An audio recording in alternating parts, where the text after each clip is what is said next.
In ElementsCAD, in the Connector tab, we have the CAM definition set in CAM.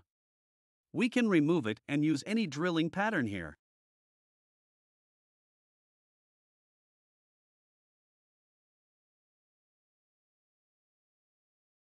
What's interesting at this point is the possibility that we have drilling patterns for the back panel here, but also for the middle sides.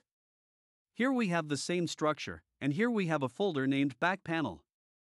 If we click on Show Folder, we also see the directories for back panels in the front folder and in the surface folder.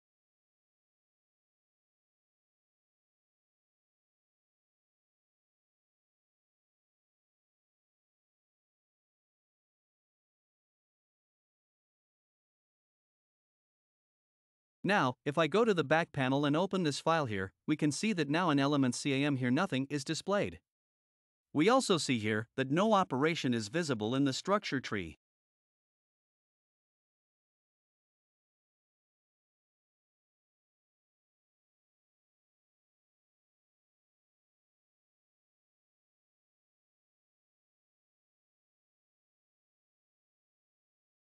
This is simply because they need to be in the other folder, because only in the connector surface folder do we always see that for the middle side or for the intermediate bottom, there is a drilling pattern. I click again on it, and here we see again that a row of holes is created with the grid that is simply set here.